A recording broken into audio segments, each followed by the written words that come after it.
Aula 8, apostila SAS. Exercício 2 da atividades para a sala de aula. Os pontos P, Q, R e S são equidistantes das cargas idênticas,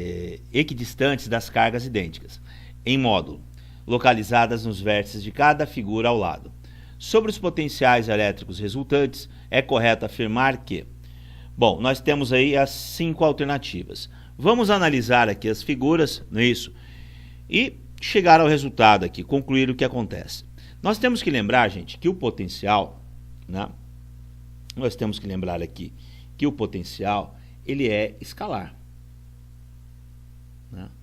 O potencial, né? Potencial elétrico, né? Ele é escalar.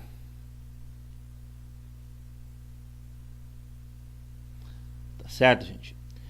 Bom, o que significa isso? Que a geometria não importa, né? Nós devemos lembrar que o potencial ele está associado à energia, né? O potencial, a definição do potencial, a fórmula do potencial é V é energia, não é isso, necessária para movimentar uma carga elétrica.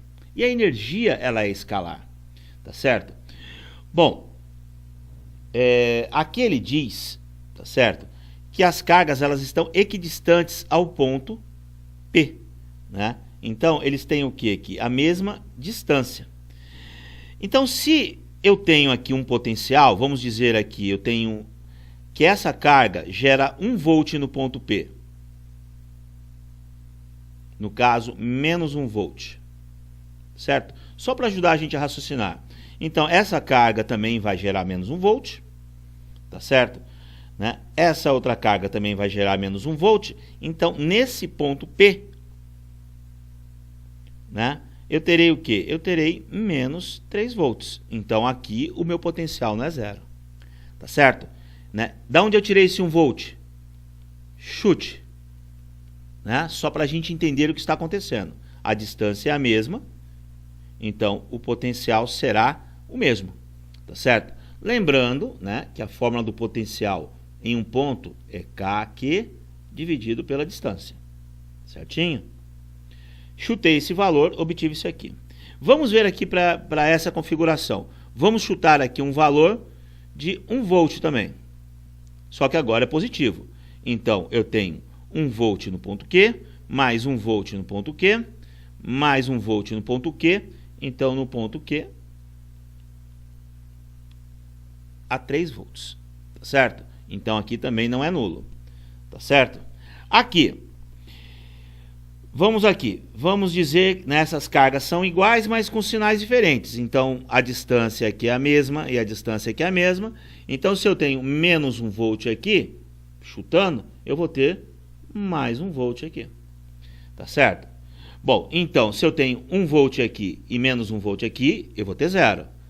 Menos 1 volt aqui e mais 1 volt aqui, eu tenho quanto? Zero também. Então, o potencial no ponto R é igual a zero. Gente, a mesma coisa para o ponto S.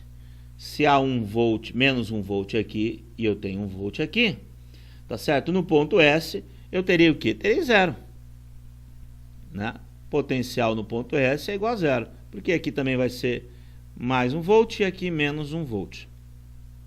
Então, olha só, qual é a conclusão? No ponto P e Q, a diferença de potencial, né, o potencial é diferente de zero, um é negativo e outro é positivo, e no ponto R e no ponto S, os potenciais são zeros, tá ok? Então, olha só, no A, é nulo apenas no ponto R? Não. São nulos no ponto P, Q e S? Não. São nulos apenas nos pontos R e S.